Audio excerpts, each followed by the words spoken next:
Welcome to Parents Tool Talk with your host, Jody Johnston Pawel, licensed social worker, certified family life educator, second-generation parent educator, and author of the award-winning book, The Parents Toolshop, the universal blueprint for building a healthy family. For over 25 years, Jody has been training parents and family service professionals nationwide and serving as a parenting expert to the media worldwide. Now, through the Parents Tool Talk show, Jody shares her practical advice and introduces you to other experts who can give you proven, effective advice on the issues that matter most to parents. So get ready to be informed, entertained, and enlightened as we join Jody now.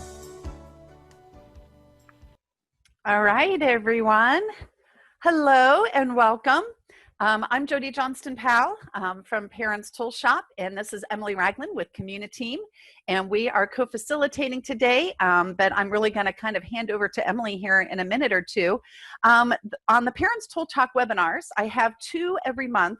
The first, which is on the second Tuesday of every month, is for all parents, kind of that universal information that all parents need if you have human being children, which you all do. I know sometimes you question that when they're acting like monkeys, but it's kind of that universal information that all parents need. And then I'm a trainer for the state for foster parents and caseworkers. Emily also has expertise around trauma-informed parenting as well as special needs.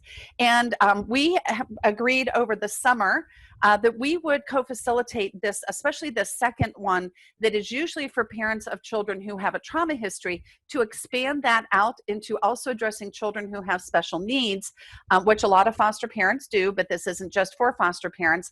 And that we were mostly focusing over the summer on COVID, and every month, like what's different, and we were going to address all of that.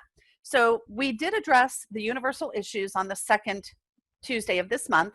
I will put a link to the recording as we go through today, and I'll also put that in the handout that we're creating as we speak while we're on the call with you. So I will put the link to that at the top of that. In that second week webinar this month, it was just within days, within a week or so of the George Floyd murder and protests. And it was this big elephant in the room that wasn't on the agenda. And so towards the end, I said, so is this kind of an elephant that we want to take a look at and talk about?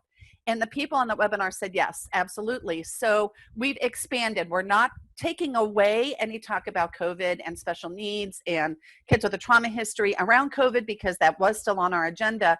But we are adding additional information and making a safe space to have a communication about how do we talk to our kids about racism. And foster parents in particular, who may very well be raising children of different race than they are, special needs children.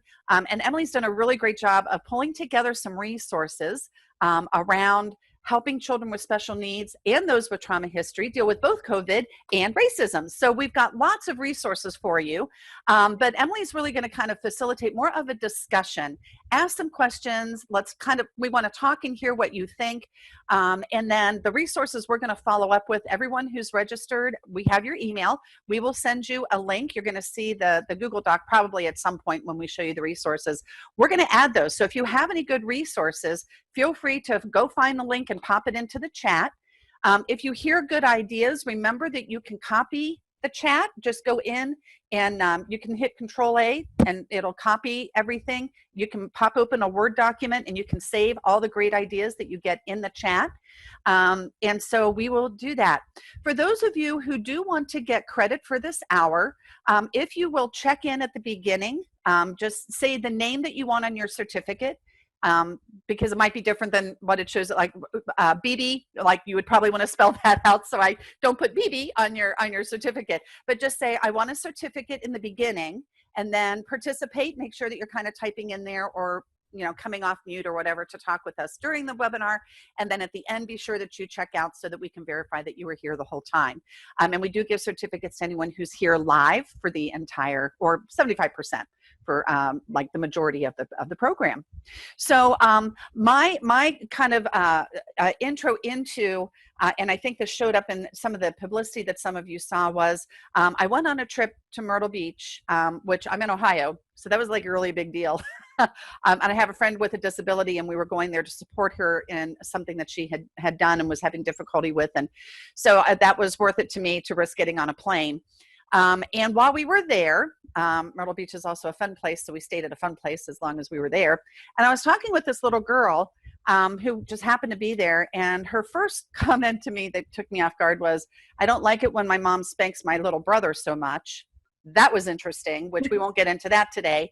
But then the other thing she said was, "I'm really tired of hearing about Black Lives Matter." And I was like, my head's going, okay, like there's a lot of meanings I could put to that, you know? And so I asked some open-ended questions like, you know, are you just seeing the news a lot? And like everything I was kind of guessing, she was like, well, no, not really. And I concluded either she didn't know why, she was just repeating something she heard, or she didn't think Black Lives Mattered, and I really didn't want to go there with a 10-year-old, you know what I mean, who wasn't mine.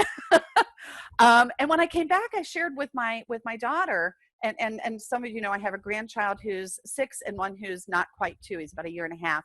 And Amber and I talked, and she goes, yeah, she said, we weren't expecting to have the talk quite so early, but we finally had the racism talk and the gay talk. So we kind of talked about, so how did you do that? You know, she's 6, and what did that look and sound like? And, you know, so it's really, you know, become something that I know way back when, you know, you know, obviously I'm white and I was raised in the suburbs. So, you know, I have white privilege, never liked the term, you know. And when I went through college, and my degree is in social work, I mean, we're really trained and educated to be not just not racist, but anti-racist. And those are definitions that are really becoming different in today's conversation and discussion. And we got some resources around that. And that's something that I really, you know, we always need to stay very aware of and educate ourselves on. So it's something I really stay up on. And so when all of this happened, it really was, I think I had become hopeful that we had made more progress than apparently we have. So it's really become a conversation that we need to have. And so we really want to hear how you're having those conversations. And that's all I'm really going to say, because I want to turn over to Emily, because when Emily and I talked, I'm like, hey, this is what happened on my call, you know, and she was there. And so it was like, so do we want to kind of tackle the elephant in the room? And we shared our own personal stories. And so I'll let her share whatever she wants. And feel free to introduce, in addition to, you know, what I've already said, anything else you think might be relevant today. Yeah. So thank you. You know, as a minority, and you know what I have really fought through and the last few weeks have really struggled with personally has been where to find my voice as a mixed race woman, how to use my voice to educate without feeling tokenized, and also how to join a conversation that gets me emotional and maybe a little extra riled up because of the way it impacts my family and my personal life. I'm adopted into a fully white family, and I lived off of and coasted off of a lot of white privilege, to be very honest. I grew up in a well-to-do area in Florida. I never needed or wanted for much. And then as I grew up into adulthood, I learned a lot more about what that meant and why I was fortunate and also maybe given a lot that I didn't understand or become as aware of until I got to be older. And in my work, I work largely with individuals who have autism and special needs, and my focus is always on supporting parents and making healthy families. And so, like Jody said, you know, we had a conversation about, you know, with COVID, let's talk about reintroducing and talking about summer and, you know, how do we prepare ourselves as families? But then all of this happened and it just didn't seem right to not address it. And like Jody mentioned at the very beginning, and not everybody was on yet, our goal here is not to lecture because everyone handles this and experiences this so differently. That I think, and I speak perhaps for Jody and I as a team, our goal also is to learn from you just as much as to learn with you. And so we hope that you guys share with us a little bit about what you've experienced, maybe the conversations you've had with professionals, with children, with family, because this is such a new conversation in the sense that COVID's also happening. So we're experiencing layers of trauma on top of layers of trauma. Mm-hmm. And I think that's what I have really noticed the most for myself and for professionals with whom I work is we no longer can just focus on maybe one layer of, okay, COVID, which in of itself is layered. It impacts finances, it impacts childcare, it impacts work, it impacts food, nutrition, activity, all of those. But now on top of that comes the conversation of race, racism, supporting race, how to be able to have conversations. And Jody has been kind enough to share with me some that maybe ostracize some of us versus including some of us, or all of us, ideally. And our goal is to include everybody because it's a conversation that impacts everybody. And as professionals, as well as parents, we want to hear, and one of the first questions I really have for those who are willing to share, and we absolutely understand that this is a very challenging time and tough conversation, and we imagine that you're joining this means you're prepared to be a part of that conversation. So there's no judgment, there is no feedback. Our goal is not at all to say you should have or why didn't you. It's really to be able to create a safe, open conversation. But I'd like to hear from those who are able and willing to share, if you have a child who perhaps is of a minority or even a majority, what kind of conversations have you had around race? Did you have them because of what's going on? Did you have them prior and now you're perhaps having different layers of those conversations? And what kind of tools have you found helpful to have those conversations? And perhaps if you also have a special needs child who maybe is also having that conversation or asking you questions, how has that gone while you converse on a developmentally appropriate level while also still making sure the conversation is open and honest? So if anybody's willing to share, I would love to hear what you guys have experienced. And then I'll share a little bit. I have some nieces and nephews, and I've been having some pretty important conversations with them as well. But I would love to hear from those who are willing. Ideally, if you can come off mute and just share with us what you've shared, or perhaps some conversations that have come up that you're maybe feeling ill-prepared to address, and how we can help you do that successfully.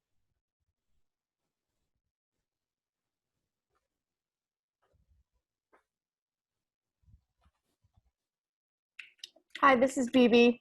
Hi, BB. Hi. I have a really ridiculous name, so BB's easier. So I'm going to be really honest with you. Given the COVID situation, we came back from a trip after President's Week really sick. And so we have been stuck in the house since February. And to be honest, I feel like we're living kind of in this bubble. Mm-hmm. And just getting by on a daily basis of the homeschooling, or not homeschooling, I guess distance learning was just really hard and overwhelming. Yeah. And so with George Floyd's passing, it's just been really difficult to tackle another thing. Yeah. Yes. I have an 8 and 13-year-old, and my 13-year-old can process pretty well what's happening around the world. He watches CNN, and he stays on top of those things. But my special needs 9-year-old, it's just not, I guess for me, he's not really aware, right? Yeah. And it's just, I guess there's a little bit of mommy guilt and wanting to I have an activist heart.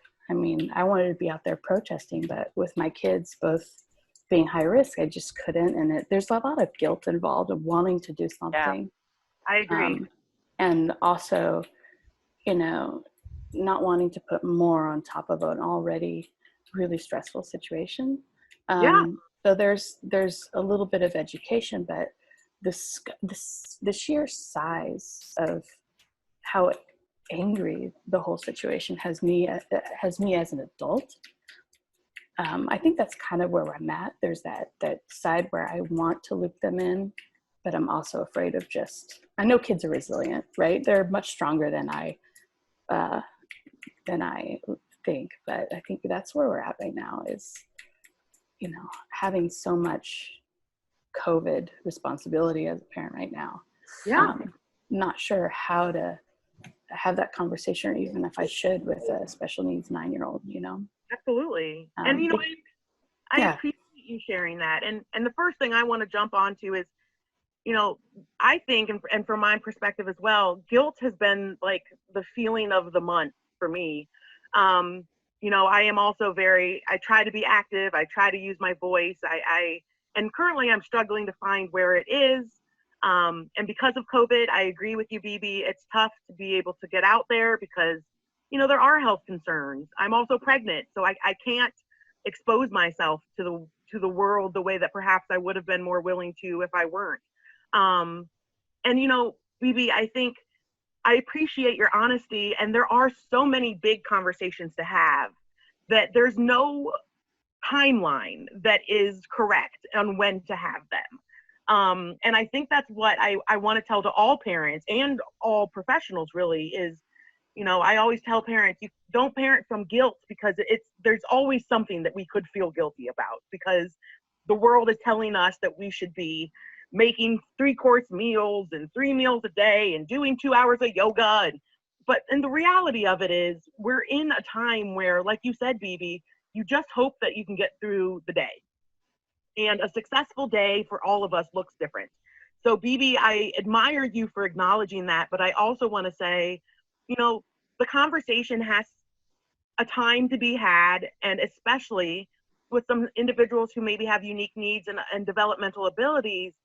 We're going to share some handouts, some resources in our handout coming up. But one of the ones that I thought was really interesting is there are a couple books that are for kids with unique developmental needs and racism, and just talking about race in general, how we are different, why we are different. And so I think maybe we don't have the conversation with everybody about, you know, the policing and George Floyd specifically, but I do think maybe even having a conversation, if you watch a movie that has a diverse person in it, or you watch a show that maybe has a minority in it, to just sort of start the conversation and saying, you know, people are different. Do you have any people that you see that are also maybe different? And asking them, you know, I know you have this friend, or maybe I know that you used to spend time with this person. And it doesn't have to be deep. It doesn't have to be philosophical and, you know, layered in the sense that we feel the obligation to say, this is what race is. This is what racism looks like. This is the world we live in and the systems. I think there's an appropriate time and place to have those conversations. But I do agree with you, BB, and I acknowledge the struggle of wanting to say more and perhaps internally feeling an obligation to speak up and speak out and educate. But also, I commend you for noticing that there is also a need to sort of be aware and withdraw some of how much we share. We don't want a child going around being terrified of everyone or thinking that all police are horrible and running away from them. And so I do acknowledge and hear we're in a very tough time with a very cautious line.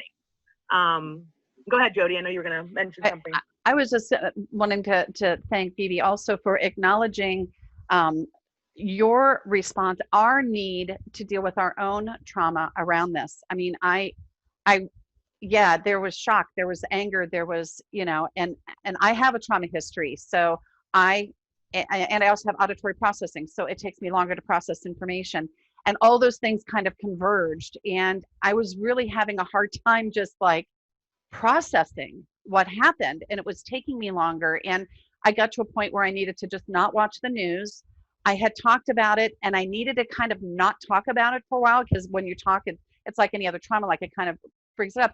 And I was in a conversation with other professionals, and they were just kind of reacting. And I said something about, I'm just feeling kind of traumatized right now. And this was not a trauma-informed group. And I got a lecture about, well, you know, I didn't have a right to feel traumatized over this, and I had white privilege, and didn't quite go where, you know, the understanding that I think we as trauma-informed folks have with each other. So I appreciate you kind of tending to yourself first. And just in general, one of the rules, and this is one of those universal rules, is a lot of times don't feel that you have to initiate a conversation unless either A, your child's asking a question, and then, you know, you kind of answer the question they're asking, and see where it goes as to whether or not you need, or whether or not they have a situation that is like, okay, I think maybe we need to address this. And I don't know if you mind, Emily, but let me read Sandra's comment in the chat, and let's kind of incorporate that. She says, I'm having trouble starting the conversation with my grandsons who have autism. They don't understand why they're bullied and why there is hate and between those of different color. The oldest said, we are the same, we are people. Beautiful, by the way. I love hearing that. And, you know, I think the challenge that I find is the innocence of children and their willingness to want to see the good and the best in most of us. And then also having to let them know that not everyone is able to see it that way. And I think that's part of the conversation of letting everyone know that, yes, we are all different, and many of us are able to see that and enjoy the difference, while some people really struggle with the differences. And I think there's no wrong way to have the conversation. And I agree with Jody that when it comes up, to have it as organically as one can, you know, unless, like you've mentioned, there's a situation that sort of requires we dig a little deeper. You know, I remember for me, I don't remember a conversation about race among my family, but I always had books and stories and, you know, toys that looked a little bit more like me than like my family. And so I don't remember sitting down and being told, hey, you're brown, we're white. But I do know that what was around me didn't look like the rest of my family. And so what I suggest to a lot of those who maybe have either minority children or maybe even special needs children is to bring in as many books, stories, games, activities as you can that speak a little bit more to who your child is and identifies as, so that it can build some of that confidence where we don't feel so alone and isolated. And one of those great things, which by the way, I have fallen in love with, is PBS has a new show coming out in July. And one of the individuals, it's all superheroes, they're elementary superheroes, and one of them has special needs. And the concept alone I love, but from what I've heard about a lot of the conversation is it doesn't portray that individual as just someone with special needs. They're just like their friends. They just have a couple different extra skills and a couple different extra powers.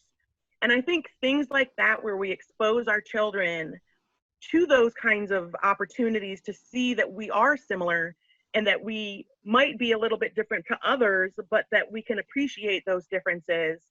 And you know, the challenge with being bullied, and I want to hit on that as well, because it is not one that we can ignore, is, you know, the world doesn't always understand our kiddos. And I tell parents all the time, you know, resilience is a given for a lot of kids, but it also requires being built.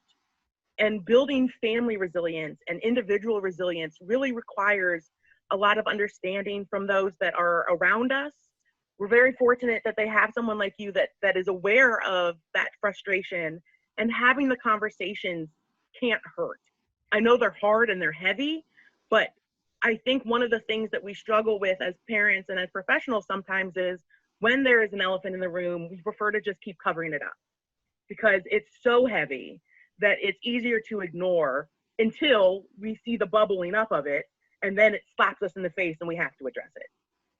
So there's a lot of really great books on individuals with unique needs, some good shows. I will happily add those to our resources, Sandra, because I do think that that's a hard conversation. And, you know, I commend you for noticing it. And it's great that your grandkids don't see the differences. And I think it's hard to tell someone, although you don't see it, some other people might, and they might hold that against you whether they know you or not. But to let them know that their love has nothing to do with that how much you love them isn't impacted by those things. And what I tell parents a lot, especially parents with special needs kids, is the more confident a child can be in who they are, how they feel, can really help them identify as a strong part of a community instead of being ostracized or feeling like where am I in the conversation? And as a minority, I absolutely understand how hard that can be to see the norm and then not see yourself in that norm. I've been told several times professionally that my hair is too busy and I need to straighten it. I've been told that I can't have my piercing. I've been told that I need to cover up my tattoos. And for me, I refuse to do that because that's who I am, and that doesn't speak negatively to my education, my passion. But the world has what we see as a professional, and I don't always fit that. And so when I don't see people who look like me in a professional setting, it can deter me to feel like, oh gosh, I'm going to have to work extra hard to be heard and respected.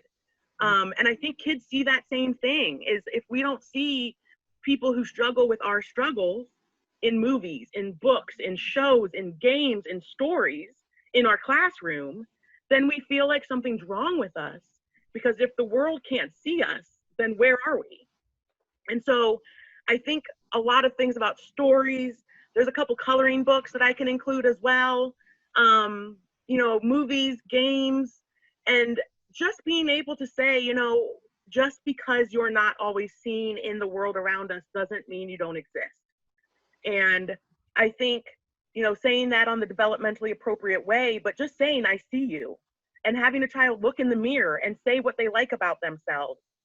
Affirmations, I think, are powerful. Have them stand in front of the mirror and say, you know, I'm different and I love that. And I like my eyes, and I like my different hair, and I like how curly my hair is. Just being able to say that to ourselves can really confirm our confidence and our individuality. So those are a couple tips I have.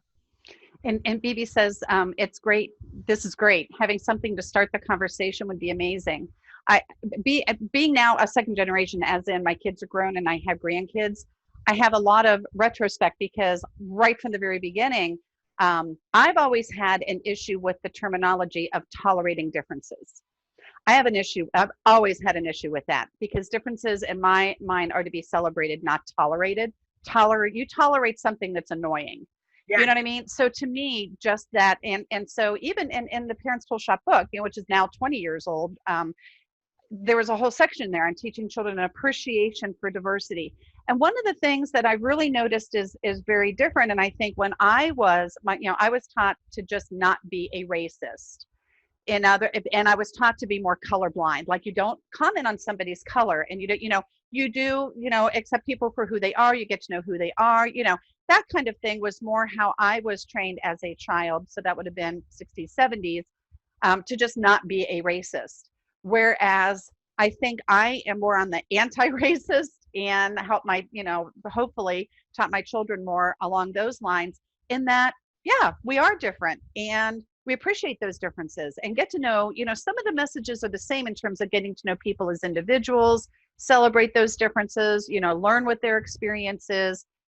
So I think maybe having, what are some different ways that we start the conversation? Ideally, yeah, if maybe kids bring it up, or if they make a comment, had that little 10-year-old girl been mine, I could have had the conversation that I think maybe she was ready to have. But when they're asking questions, we went on a walk the other day with our dogs in a different neighborhood, and there were Black Lives Matter signs, and there was a flag. Actually, this isn't Black Lives Matter, but it was a gay pride. It was a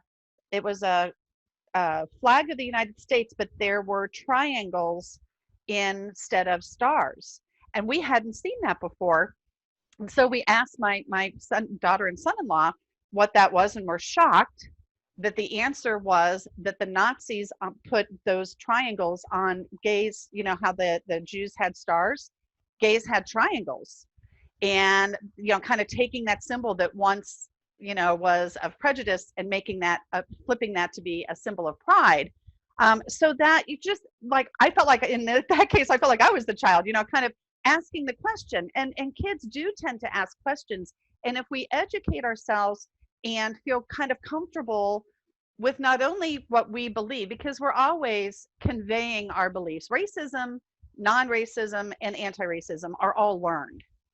Racism is learned. I think, was it Sandra, whoever in the very beginning, made the comment about, we're all people.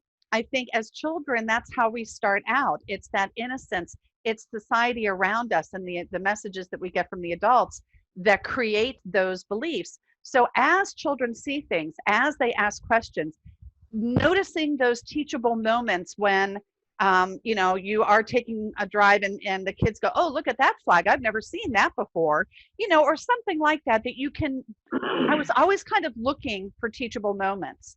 So I don't know that I ever like sat down my kids and said, it's time to have the talk.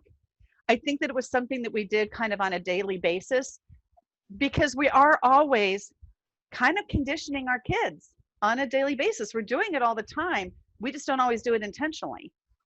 And this is an area, whether it's race or special needs or it's differences, that we really need to be conscious and intentional about the messages that we're sending and how it is, not just what we're saying, but sometimes even how we're saying it. Absolutely. Because there's lots of hows. Yeah. Lots of hows. And I think, that also raises a great part of this conversation of, when your family is ready to have the conversation, it might be worth, especially if your kids talk to grandparents or uncles or a close family friend, to let them know that this is a part of what you guys are working on, so that if your child comes to them or if they are speaking about something, that they're conscious that this is a conversation that we're having with our child, and we need to make sure that the information that is shared with them is what you as a family see as helpful. Because it doesn't take much for one person that we trust to say that one thing that sort of sticks in your craw and makes you question what everyone else told you was okay. It could be that your family loves you and identifies that like your hair is beautiful, that it's different, but one person tells you it doesn't look professional, and all you can think of is, I don't fit, I don't fit, I don't fit, I don't fit. Even though the rest of who you love has told you that the fact is you don't fit, and that's great. So I just think it's important that we also, like you said, Jody, monitor what we're taking in. Be careful and cautious about the shows your kids are watching. I'd like to think that there aren't a lot of kid shows out there that are racist, but the challenge is a lot of them are unintentionally prejudiced and biased in some cases. Even one of the ones that I think is most difficult is Backyardigans. I don't know how many of you know that show, but there's one called Pablo, and he's always the servant. And then there's one called Uniqua, and she's always taking care of other people and doing the hard work. And it may not be intentional, but in our brains, it can start to create that feeling of like, oh, people with these kinds of names or with these kinds of accents do this kind of work. And then the people named Tom have, the organization, and they're in charge, and they run things. And so I just caution everybody to be aware of what we really expose the kids to and what we're saying through that. Yeah. And you're a lot of times in the media, what you get are stereotypes. Mm-hmm. Because because the brain has a tendency to categorize things, including people.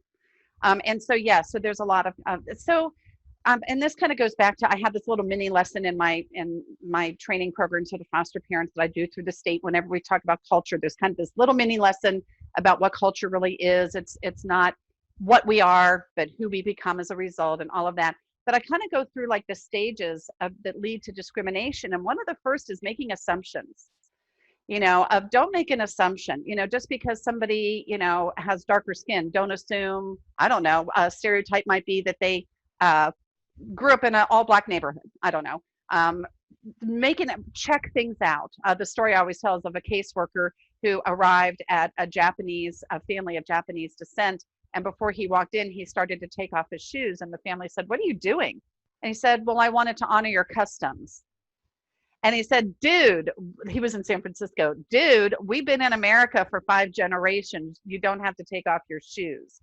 So he made an assumption. He was actually trying to be sensitive, but he ended up doing something insensitive because he made an assumption. All you have to do is say, "Would you like me to," if you see white carpet in someone's house, I don't care what ethnicity they are, ask if you should take off your shoes, Right. So there's assumptions, then there's those overgeneralizations, Whenever I hear conversations, and these are people, of any color, but when I hear whites saying blacks and as the beginning of their sentence, and when I hear, you know, someone of black colored skin saying whites, and then they start to make a statement, there's kind of guilt on both sides in terms of we tend to make assumptions, we make overgeneralizations. What you're talking about are stereotypes. All of those are what lead to prejudging people, which all of us do. All of us do all of those things. And those are the things that we all kind of need to just be conscious and aware of and kind of keep ourselves in check. Where we really have to be careful is when we act on those, because if you're in a position of power, then that becomes discrimination. Right. And so that's kind of where we really have to take a look at what roles we play. And I think for a lot of us that are talking about feeling powerless, a lot of what we're seeing right now, especially around police brutality, the healthcare in terms of minorities, not having access, having higher rates, just access to food, access to housing. You know, there's so many things that there's inequality. And a lot of those are systems that a lot of us feel very powerless to influence. And so looking for ways that you can at least have a voice, have a vote, you know, those are all two ways that even if you're not in positions of power, that maybe you can influence those who are in positions of power. Absolutely. So, which is kind of more what we can do as adults. Maybe I got a little bit off the topic in terms of helping kids. No, it's always helpful. And one of those things I want to just remind everyone, fill out your census, register to vote, get out and vote. Those are ways that we can really use our voice and use our words and use our identities to share with people our needs. But also, Jody, to sort of follow up with some of that, are perhaps subconscious, unconscious biases.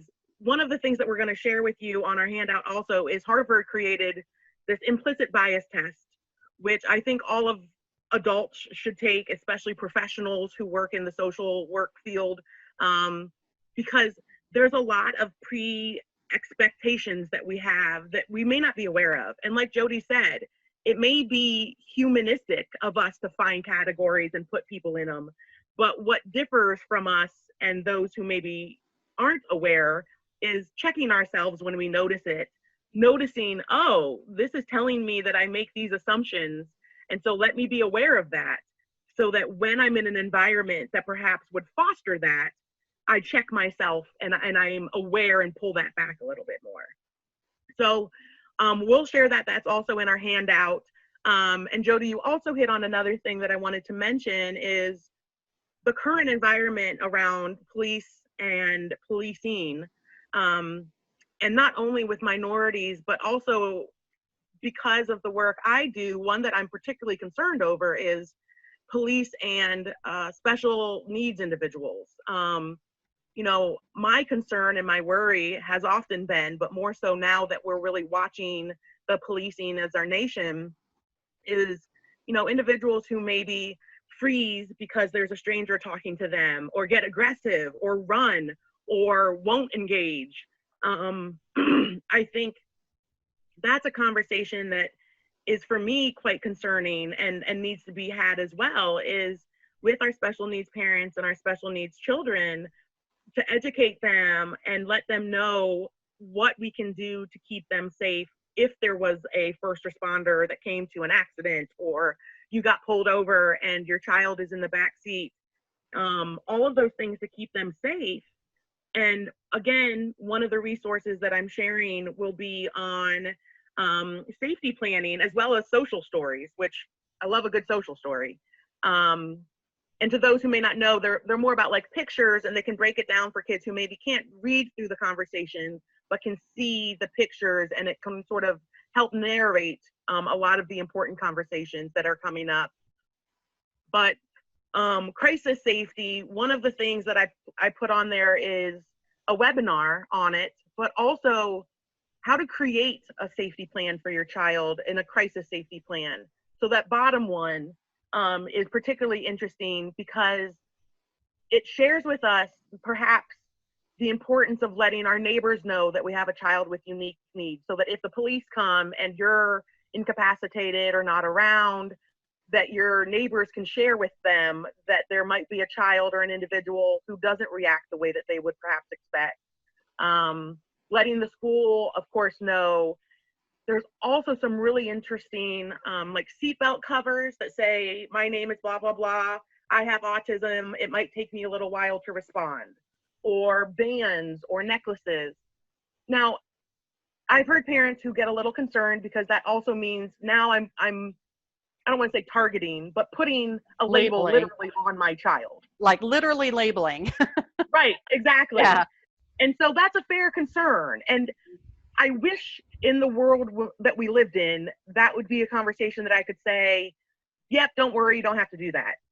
But in the reality of where we are right now, especially when it comes to policing, I think it's fair to say we want to have the conversations with those around our children, perhaps have something on our car, perhaps have something where they sit, just so that if you do get pulled over and your child is in that car and there's a conversation that moves forward, that your child doesn't open the door, run away, and then we're worried about how a police officer, especially should that child be a minority, how a police officer would see that as a threat or eloping or evading arrest. And so I share that with a lot of parents right now. I think that's a conversation that we have to have with our significant others, if we have those, if our family members, our support systems, our neighbors, again, those who are perhaps willing at least to have that conversation with you, just so that if there is something that comes up, that a fire even, I mean, if the house is on fire and your neighbors know that there's a special needs child inside, to let those firemen or women know, so that there is another layer of understanding that that child may be hiding, that child may be running, that child may be hitting, and to be prepared for that. And my current goal, and one of the thousands of things I want to do to address all the thousands of things that I stay up late at night worrying about, is I would love to train police, first responders on how to engage with individuals with unique needs, because that's one of my biggest concerns. Oh, that's amazing. So you want to read that out loud? Yeah, Sandra. So Sandra said, I'm organizing a meet and greet with first responders and others in the 911 system with kids on the Autism Society. Hopefully it can happen again this year. And reach out to my neighborhood so they don't call the police or CPS if they hear my 9-year-old. Great point. Great point. People with cognitive limitations. I do a workshop for working with parents who have cognitive limitations, for both foster parents who may have their children and caseworkers. And one of the video interviews is of a woman who has cognitive limitations and speaks with a speech impediment. And when she gets stressed, it makes it worse. Sure.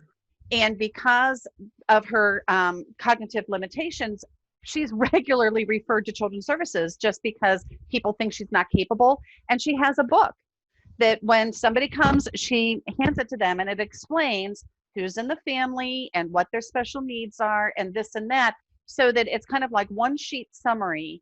And then there's more details if they want more details. And she said it's been really helpful to be able to kind of just hand that. And if it's something that the first responders can look at quickly, they don't have time for a book, but if they can look at it quickly, and then if it's necessary, then maybe there might be more information in it. It's just more a matter of kind of the social stories in terms of preparing kids. And I had the handout up there so you all could see what we're going to be giving you afterwards. I'll send you a link to this where you saw I'm kind of actively adding things as we're having this conversation. And I'm making another note on some of the points that we're making, but it's just that example of, it's not necessarily of literally labeling, but of preparing kids. And if children aren't able to verbalize for themselves of what is a way, imagining some of the situations they could be in, what would be a way that we would be able to help support them in communicating their needs, so that when something happens, police and others don't always go to, when they see certain behaviors, they have a tendency to interpret it maybe in an uninformed way. When Emily and I were talking about even having this conversation and including special needs, we remembered the time that most of us saw on TV. There was a video of a Black group home worker who was trying to calm down a special needs white adult individual, and the police were preparing to shoot them both because the white adult with special needs was not cooperating, and the black group home worker was trying to, and so he was, so it was, no one ended up getting shot, thank God, but it was like a standoff where they didn't understand what was happening. And so the black group home worker is, trying to communicate what this other adult needs. And because of this color of his skin, he's automatically being perceived as a threat. So, and the other being perceived as uncooperative. So it really puts our kids in danger. And I wish that, Black parents didn't have to talk with their Black children, especially boys, about, what other families, have to have those kinds of conversations. And the answer is also families of special needs children who may have behavior issues that are going to get misinterpreted and could then put them in danger. So it's life or death, really, literally, that we have these conversations with kids, especially those who have differences that are judged as being some kind of a problem that people might react to in a really negative or dangerous way. Absolutely. And I think another, entity that's worth having that conversation with is the school with where your child goes, but also if they go on a bus, having that conversation with the bus drivers and the aides on that bus, because if there was something that happened on the bus, or there was an accident, or the bus had a fire, whatever it may be, so that the police officers have an opportunity to speak with somebody who can say, this child may engage this way, but they are not trying to hurt you. They're not trying to threaten you. I ran group homes, and a lot of our kids, when they get anxious, would start screaming curse words and getting verbal. And so for a police officer, that can come off as threatening as well. And again, we haven't hit on it as much as, if we had 6 more hours, we could, but a lot of our special needs individuals, as well as our minority kids and anybody these days, our history is trauma now. We are all experiencing trauma. And so being trauma informed as a parent is critical. And again, I put some stuff on our handout about that specifically. And you can also follow me on our Instagram and all of that. But I think the pertinent why I share that is, in order for us to be able to really understand trauma-informed parenting, how to understand our child's behavior, we have to remember that they're not going to act the same way they did in February. And they're definitely not going to act how they did last summer.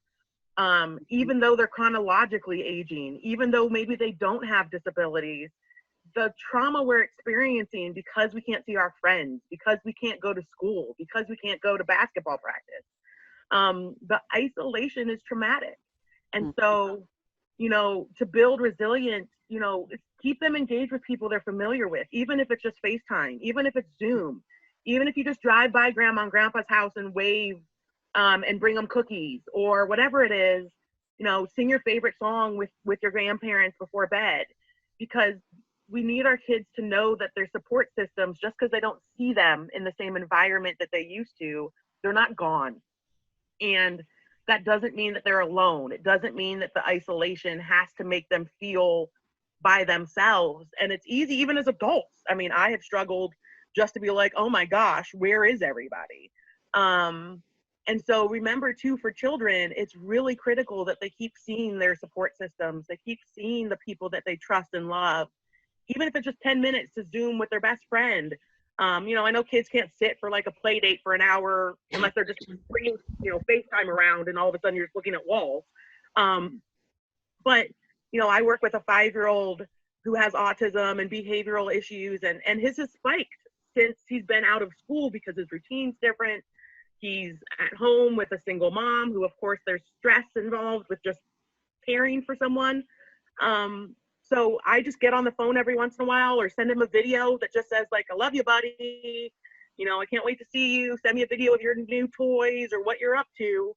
And it just reminds them that they're not by themselves in this crazy time. And same for parents, by the way. This does not exclude you all as adults either. And I think, BB, you hit on it at the very beginning also.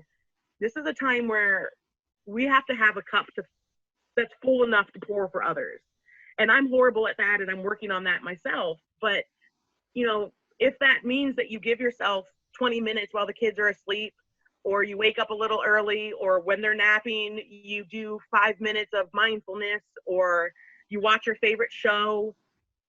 Whatever it is, remember to self-care just as much as care for your children. And I know the world right now is demanding far more of parents than we probably have expected of them ever, or for sure in our lifetimes. You know, to be a teacher, to be a social worker, to be a cook, to be a PE teacher, to be a, you know, all of those things, while also parenting and possibly working from home. Mm-hmm. So please give yourself, you know, some leadway. Remind yourself that although maybe society or the ads on TV or whatever maybe expect that your child comes back in the fall and they have just done beautifully with their academics, and we all know that the fall will be a very interesting fall. Yeah. And I have a lot of teacher friends. My husband's a teacher. We all know that there will be a lot of conversations that have nothing to do with school that parents will have to have with teachers, and teachers will have to have with kids. And we are here, by the way, through September. We are committing it. And if it goes beyond that, we're here however long this lasts. Emily and I have committed to being here. Absolutely. And part of it is because we don't want people to feel alone or isolated. And those who weren't ready or weren't able to share today, if you want to send an email, you want to set up a phone call, if you want to just reach out, please know that Jody and I are here for that. And, you know, if there's a resource you need, let us know. Hey, I can't find X, Y, or Z, and I will spend the next day finding a ton of X, Y's, and Z's for you. But try not to overwhelm with too much. That was one of our right. I promise I won't give you all of them. She found a page. I found a page, and we put it together and said, "All right, I don't want to overwhelm, so we've tried to condense and filter out, and so you get a page of really great resources, but not overwhelming on any one particular topic." So you guys saw what we're going to be sending you. Absolutely, and please know, you know, like I said, we're both here for you. We're going to share our information on our handout also. You know, I know we're coming to an end, but if there's any specific questions or concerns that any of you want to share, experiences, any questions that maybe we can answer in our handout to make sure that we give you resources that are truly helpful to your needs, now is the time to share. And just as a reminder, as Jody mentioned at the beginning, for those who want a certificate, please also make sure that you share that you are looking for that and your name and information. Yeah. So let's hear some takeaways, some final thoughts, especially maybe those of you who have been maybe more silent. If you want to maybe type into the chat, or if you want to come off mute, share with us a little bit about either what you took away, what you would like. Is there something that maybe we didn't touch on that you maybe would like for us to find a resource on? Let's hear from some of you as we kind of start to get into our final 5 wrap down. Or wrap up. Anyone want to? I don't really want to call people out by name.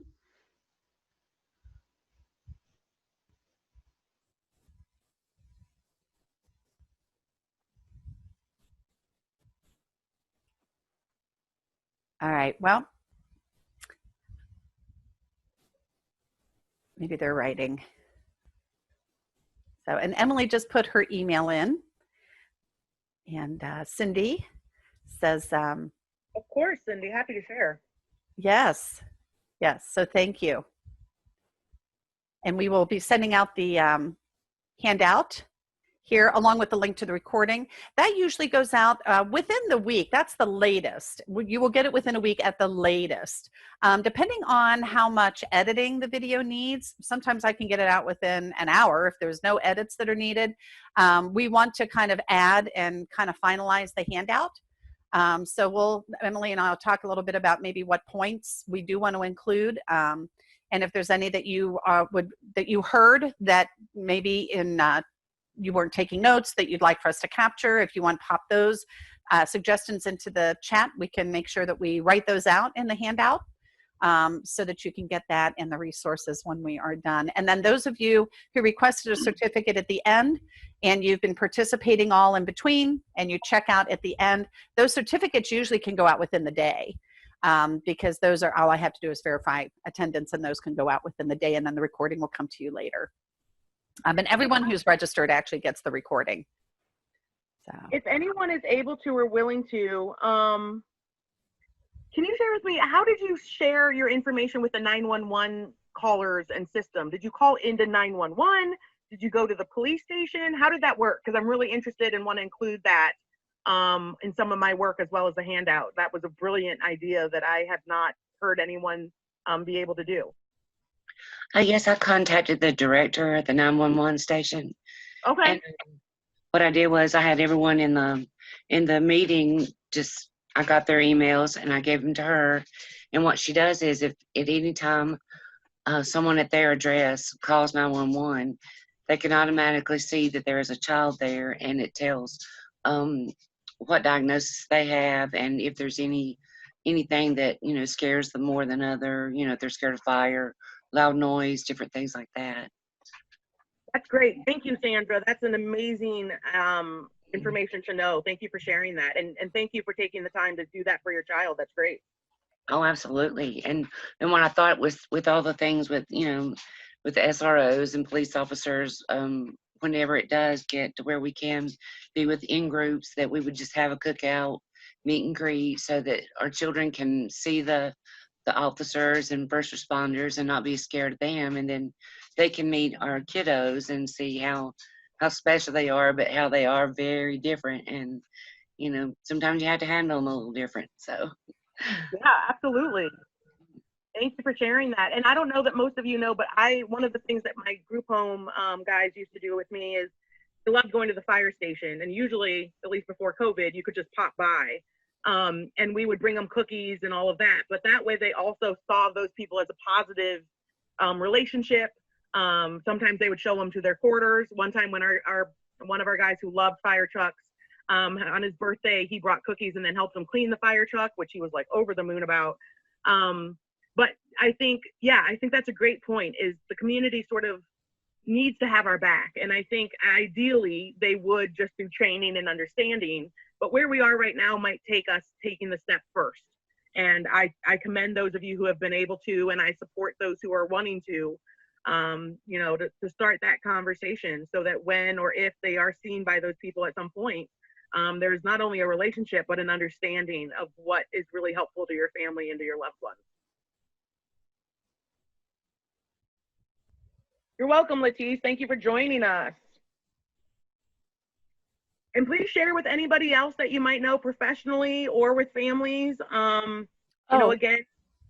I did want to mention, I don't know if any of you are professionals, but in July, I'm going to be doing a webinar with NPEN, the National Parenting Educator Network, for parenting educators on the topic of how to support parents around both COVID and talking about current events. So we're going to actually kind of be breaking down how Emily and I have been doing this, and others are doing this for the parents that they serve.